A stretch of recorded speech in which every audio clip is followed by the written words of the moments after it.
Խոզի չալաղաջը ջեռոցում պատրաստելիս հաճախ ստացվում է չոր և ոչ հյութալի, բայց այս բաղադրատոմսից հետո դուք այլևս այդ խնդիրը չեք ունենա։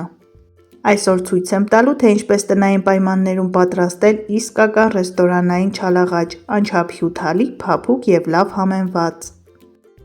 Ամենակարևորը, որ հատուկ համեմունքներ և բարդ բաղադրիչներ պետք չեն, ընդամենը մի քանի ճիշտ քայլ և արդյունքը կգերազանցի բոլոր սպասելիքները։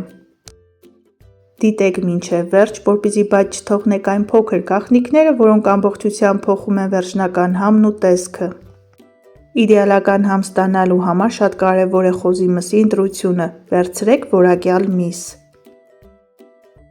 Համեմում ենք աղով և սև պղպեղով, մի փոքր ձիթայուղ ենք ավելացնում համեմունքները լավ տարածելու համար, բացի այդ այն մսին փափկություն է հաղորդում։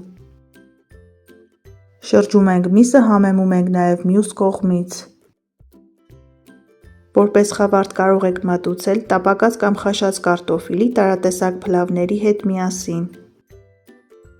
Համեղ հյութալի խոզի չալաղաջ պատրաստելու համար շատ կարևոր է համեմունքների ընտրությունը և համադրությունը։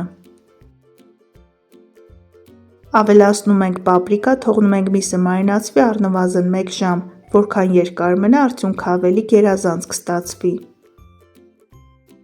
Այդ ընթացքում ժամանակ չենք կորցնում, պատրաստում ենք թանձրուկը, որը միսը յուրահատուկ և փափուկ է դարձնում։ Սոյայի սոուսի վրա ավելացնում ենք հատիկավոր մանանեխ, 1 թեյի գդալ կարմիր պղպեղի մածուկ, որը կարելի է փոխարինել նաև տոմատի մածուկով, և սև պղպեղ։ Մի լավ խառնում ենք, որպեսզի համերը միախառնվեն և ամբողջանան։ Խոզի միսը դնում ենք 200 աշճան տաքացված ջեռոցը, թողնում ենք մոտ 25 րոպե։ Այնուհետև հանում ենք ջեռոցից և բոլոր կողմերից պատում ենք մեր պատրաստած թանձրուկով, աշխատում ենք, որ բաց տեղեր չմնան։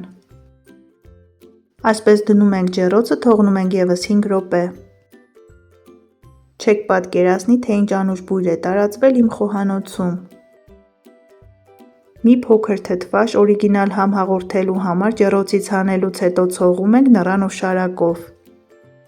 Ստացվում է համեղ, տարբերվող, յուրահատուկ փափկություն ունեցող խոզի չալաղաջ, անպայման դուք էլ փորձեք, վստահ եմ շատ կհավանեք։